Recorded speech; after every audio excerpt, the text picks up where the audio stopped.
Kom ons lees saam. En 2 van hulle was dieselfde dag op pad na 'n dorp wat 8 myl van Jerusalem was, met die naam van Emmaus. En hulle was in gesprek met mekaar oor al hierdie dinge wat voorgeval het. En terwyl hulle praat en mekaar ondervra, kom Jesus self nader en loop met hulle saam. Maar hulle oë is weerhou, sodat hulle hom nie kon herken nie. En hy sê vir hulle, watter woorde is dit wat julle met mekaar loop en wissel en waarom is julle bedroef? En die een wie se naam Kleopas was, antwoord en sê vir hom, is jy alleen 'n vreemdeling in Jerusalem en weet jy nie van die dinge wat in hierdie dae daarin gebeur het nie? En hy sê vir hulle, watter dinge? Hulle antwoord hom, die dinge aangaande Jesus, die Nasareëner, wat 'n profeet was, kragtig in werk en woord voor God en die hele volk, en hoe ons owerpriesters en owerstes hom oorgelewer het tot die doodstraf en hom gekruisig het. En ons het gehoop dat dit hy was wat Israel sou verlos. En hy het begin van Moses af en al die profete en vir hulle uitgelê in al die skrifte die dinge wat op hom betrekking het. Toe is hulle oë geopen en hulle het hom herken en hy het uit hulle gesig verdwyn. En hulle sê vir mekaar, was ons hart nie brandende in ons, toe hy met ons op die pad gepraat het en vir ons die skrifte uitgelê het nie. Toe staan hulle in daardie selfde uur op en gaan na Jerusalem toe terug en vertel hulle wat op die pad met hulle gebeur het. Tot sover. Nasrudin stap eendag verby 'n put. Hy kyk af en hy sien die maan in die weerkaatsing van die water. Hy raak ontsteld. Die maan het in die put geval, roep hy uit. En hy hardloop en kry 'n tou met 'n hak en hy begin probeer om die maan uit die put uit te trek. Hy trek en hy trek tot hy aan die einde van die tou kom en die tou uit sy hande uitglip. Hy val agteroor op die grond en terwyl hy daar lê, kyk hy op. Hy sien die maan skyn helder in die lig en hy glimlag en hy sê, aha, ek het dit reg gekry. Kan jy dink dat ons dalk soos Nasrudin kan wees? Dat ons dalk net met 'n weerkaatsing van die werklikheid, die realiteit sit, en dat ons dit interpreteer as die werklikheid self, en dat ons interpretasie nie noodwendig ooreenstem met die werklikheid nie. Al dis die verhaal van die Emmausgangers, is dit nie? Maar hulle het groot verlies gelei, groot pyn gelei, hulle toekoms is donker, hulle het geen hoop nie. Maar hulle is besig om te kyk na 'n weerkaatsing, na iets wat nie regtig meer so is nie, nie die werklikheid nie. Hulle kyk na 'n weerkaatsing na wat gebeur het. Dit is hulle idee. Dis nie die werklikheid self nie. Die werklikheid is baie groter, is baie meer. Jesus is by hulle, maar hulle kan dit nie sien nie. En dit was vir hulle 'n pad wat hulle moes stap, 'n proses waardeur hulle moes gaan, om by die plekke kom waar hulle insig kry, en hulle hoop kry vir die toekoms. So hulle het 'n lewe van hoop ontvang deur 2 groot bewegings. In die eerste plek, ontwaking. Hulle oë was weerhou, sodat hulle hom nie kon herken nie. Ek weet nie hoekom nie, maar ek het altyd gedink en gewonder, hoekom het die Here hulle oë toegemaak, as ek hierdie skrif gelees het, dat hulle nie kon sien nie. Die afgelope tyd dink ek, dit is nie die Here wat hulle oë toegemaak het nie. Hulle oë het toegegaan, as gevolg van wat hulle gedoen het. En is iets wat dikwels met ons almal gebeur as ons in trauma kom, in trauma beleef, is dat ons word ingekeer op onsself. Ons fokus op onsself. Dis asof ons die hele wêreld uitsny en alles wat aangaan en net ons eie belewenis van ons verlies het voor ons die heeltyd. Ons is vasgevang met die goed wat met ons gebeur het in die verlede. Dit wat ons verloor het, wat mense aan ons gedoen het. En dit wat ons baie graag wil hê. En ons kyk na die toekoms toe en ons het nie baie hoop nie. En ons lewe met hierdie gefokuste bewussyn, maar wat verskraal is. Ons het nie 'n wakker, oop bewussyn nie. En ons kan leer dat ons na ons eie gedagtes kan kyk. En dit waarna ons kyk nie noodwendig die werklikheid is nie. Dit is om soos foto's te kyk. Weet, 'n foto is nie die werklikheid nie, dis net 'n herinnering. En as ons terugdink, dis net ons interpretasie van dit wat met ons gebeur het. Ons kyk na die weerkaatsing. Ons kan weet dat dit is my gedagtes, dit is nie die werklikheid nie. Dit gaan verbygaan. En ek is nie my gedagtes nie. Want so maklik kan ons identifiseer met dit. Ons is verknog aan dit. Ek meen, ons raak so verbind aan dit, dat ons dikwels nie aan enigiets anders kan dink nie. Ons is vasgevang daardeur. So dit is die eerste groot beweging, net om wakker te word uit die slaap uit. Dat ek baie meer is as my gedagtes. Die tweede groot beweging is die van ontmoeting. Jesus kom self nader en hy loop saam met hulle. Ek het 'n wonderlike boekie gelees. He finds us. Weet ons sê baie keer ons het die Here gevind, maar dit is eintlik hy het ons gevind en hy was nog altyd daar. Maar ons raak bewus van hom. Ons ontwaak. En daar is hierdie periode net na die opstanding van die Here Jesus, waar hy vir 40 dae lank aan sy disippels en sy volgelinge verskyn het. En ek het al gewonder, uit 'n opvoedkundige, sielkundige perspektief, asof hy nie dalk met hulle 'n universele speletjie gespeel het, wat alle ouers reg oor die wêreld met alle kinders speel nie. Nou sien jy my, nou sien jy my nie. Peekaboo. Was hy? Tazzy. En die interessantheid is, dat 'n groot opvoedkundige, sielkundige Piaget meen, dat die rede hoekom ons dit intuïtief doen met kinders, is om daardie tweede persoon konstantheid te vestig.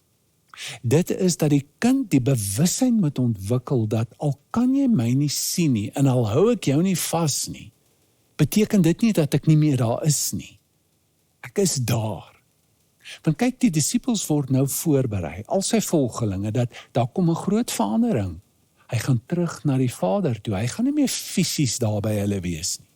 So daar's nou so 'n vergeesteliking, 'n verinnerliking wat nou plaasvind, van hulle omgang en hulle verhouding met Jesus.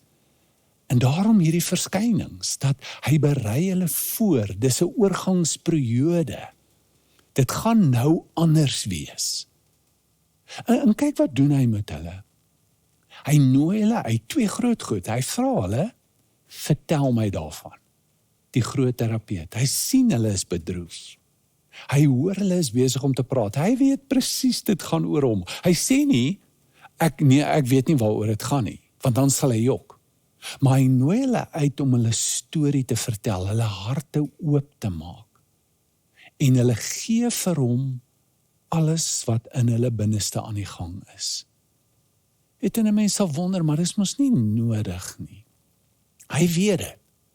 Maar daar gebeur iets groot. Dink 'n bietjie wat gebeur in 'n verhouding.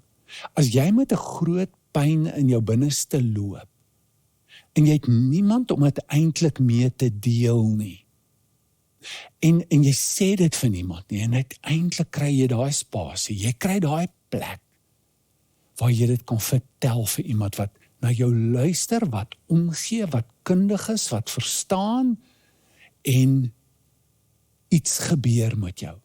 Dit is soos met 'n kind, dat wanneer die kind dit doen, dan, jy weet presies wat die kind beleef, maar die kind vertrou jou, die kind gee vir jou toegang in sy hart, dat jy kan inkom, en dat jy daar kan wees, en die effek is groot, en hy luister na dit, maar dan gaan hy oor tot dialoog, hy vertel ook, hy praat ook met hulle, en hy sê vir hulle, en hy gebruik die skrif, en dit is hoe dit nou gaan wees, in hierdie nuwe verhouding met hom.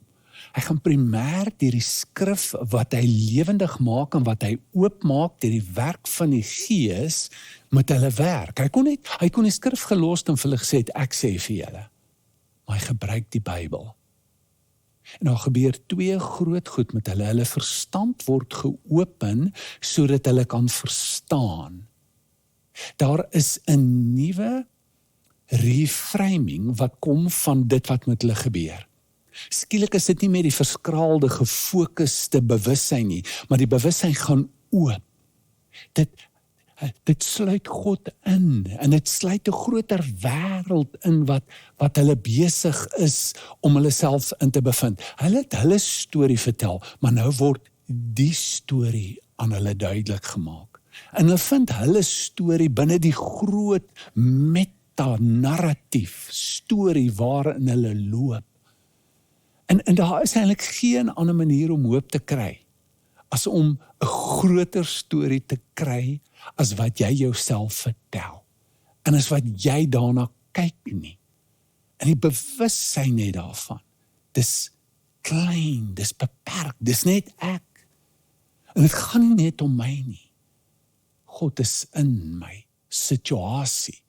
'n Groter prentjie omvou in hulle harte begin te brand. Dis nie net iets wat met die kop gebeur nie, dis wat met die hart gebeur, en eintlik het die kop nou in die hart ingegaan. En 'n hart wat brand is, die Hebreërskrywer sê, Hebreërs 4 vers 12, dat die woord van God is kragtig, en die woord vir kragtig in Grieks is energie, energeia. Die energie word losgemaak. Daar's 'n brand in my binneste. 'n grotere, 'n gevoelendheid, 'n aanvoeling, 'n intuïsie, iets wat verby die kop is besig nou met hulle te gebeur. En jy kan dit nie self skep nie. Geen perfekte tegniek van meditasie, kontemplasie, gebed, of wat jy ook al besig is, kan dit tot stand bring nie. Dis 'n gawe van God. Hy gee dit vir jou. Jy kan nie die maan uit die put uittrek nie. Maar jy kan na die hemel kyk en die maan sien. Dit is direkte ervaring. Dis iets anderster as om iets te weet van iets. Jesus sê in Johannes 7:17, julle sal weet as julle doen. As jy dit beleef, dan sal jy weet. In soveel goed in hierdie lewe, sal jy nooit kan verstaan, rasioneel, net met die kop nie. Jy verstaan dit eers regtig as jy dit beleef. Wat ons kan doen is, ons noem dit skrifgebed, is om jou aandag te verplaas en te skuif van jouself af, van jou omstandighede, van jou pyn af, na hom toe, deur die skrif, deur te praat met hom, deur die skrif aandagtig te lees, te luister na hom, oop te wees, om te vra, om te praat met jou, diep daaroor na te dink, en jy kan die gawe ontvang van 'n hart wat brand, van oë wat oopgaan. Dis 'n nuwe lewe. Die derde groot beweging is 'n ommekeer. Hulle draai toe om en hulle besluit om terug te gaan na Jerusalem toe. Jerusalem was die plek van hulle geloof. Dit was plek waar hulle die groot storie gehoor het, waar hulle Jesus leer ken het, en waar hulle besluit het, saam met baie ander mense, om hulle hele lewe te investeer in hierdie hele groot nuwe lewe wat hulle sien saam met hom, en dit was sterk polities, ekonomies ingekleur, dat daar wag 'n nuwe wêreld vir ons, hy gaan die Romeine uitsorteer, en ons gaan 'n fantastiese lewe hê vorentoe. Dis die plek, Jerusalem, waar dit gebeur het. En deur hulle rug te dra op Jerusalem en weg te loop Emmaus toe, is baie simbolies. Dis metafories, dit is iets letterlik wat hulle doen. Ons draai ons rug op ons geloof en op die gemeenskap, en hierdie hele droom wat ons gehad het, dis verby. En gaan Emmaus toe. Nou, Emmaus was 'n plek gewees waar daar 'n Romeinse spa was. Dit is so Sun City. Hulle besluit om Sun City toe te gaan. Net so 'n bietjie om hulle batterye te laai en weer moed te kry op die lewe, te dink en te beplan en 'n nuwe lewe te kan skep en so. Dit is eintlik ontvlugting. Daar is so 'n fyn lyn tussen om te rus en om te werk met jou pyn en om te gaan en te sit daarmee en weg te loop van dit af en jou rug daarop te draai. En nou is daarmee gewerk op hierdie manier. Deur die distansie wat hulle kon kry, deur die agterkom dat hulle besig is met ons, dis my storie, dis die storie wat ek myself vertel, en dis my idees. En daar's 'n ander manier om te kyk daarna. Iets groter is besig om te gebeur en hy's met my. Hierdie hele belewenis is 'n groot skuif, 'n groot verandering wat hulle plaasvind. En hulle besluit om terug te gaan Jerusalem toe. Dit was, daar's nou gedeel, en hulle pyn word nou hulle groot geskenk, wat hulle kan deel met ander. Let daarop dat hulle omstandighede nie verander het nie. Daar het die groot oplossings wat hulle gesien het vir hulle probleme. 'n lewe, 'n konkrete, tasbare lewe met Jesus, 'n nuwe regering, 'n nuwe politiese bestel, 'n nuwe ekonomiese bestel. Daai goed het nie gebeur nie. Maar alles in hulle het verandering geskuif. Hulle leef nou in die koninkryk, wat beteken dat hulle lewe nou saam met Jesus. Op 'n ander manier. Hy's nie meer sigbaar, tasbaar teenwoordig nie, maar hy's met hulle. En hulle het sy woord, en hulle gaan om met hom, en is 'n ander soort verhouding wat hulle nou het.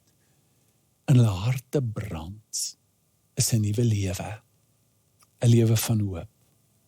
So miskien is jy vandag op die Emmauspad, is moeg, verward, teleurgesteld, sonder hoop. Hoor die evangelie, hoor die goeie nuus. Jy is nie alleen nie. Hy's met jou. En miskien is die volgende stap nie om harder te probeer. En miskien is dit om 'n besef te hê en te kry dat ek eintlik alles het. En die wakker word is vir wat is. Hy is by my. En hy laat alles in my lewe ten goeie meewerk. Wat ook al met my gebeur. Ek kan hom vertrou. Ek kan nou saam met hom stap, ek kan leer wat dit is om te gaan met hom, 'n verhouding te kan hê met hom. En ek doen dit nie op my eie nie, ek doen dit saam met ander. Net soos die Emmausgangers dadelik dit wat hulle het moes deel. So kan ons in 'n nuwe lewe saam met 'n geloofsgemeenskap begin leef en luister na hom en iets beleef van 'n verstand wat vernuwe, 'n gemoed wat verander, 'n regte lewe saam met hom te kan hê, 'n getuie te wees vir hom.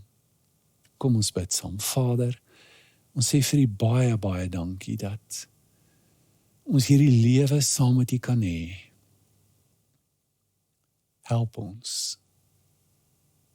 Help ons om daardie eerste stap te neem en net te vertrou, al sien ons U nie, al voel dit nie vir ons so nie, al wonder ons waar is U en hoe kan U toelaat laat sulke goed met ons gebeur? Dat ons ten spyte van alles net met U begin praat. Is vir ons presies vir U begin sê wat ons voel, wat ons dink, uitreik na U, roep na U. U sê elke een wat U naam aanroep sal gered word. Red ons, help ons, Here. Maak die skrif oop, praat met ons in ons harte. Ons vra dit in die naam van Jesus. Amen. Ontvang die seën van die Here. Die genade van ons Here Jesus, die liefde van God en die gemeenskap van die Heilige Gees wees en bly met elke een van ons. Amen.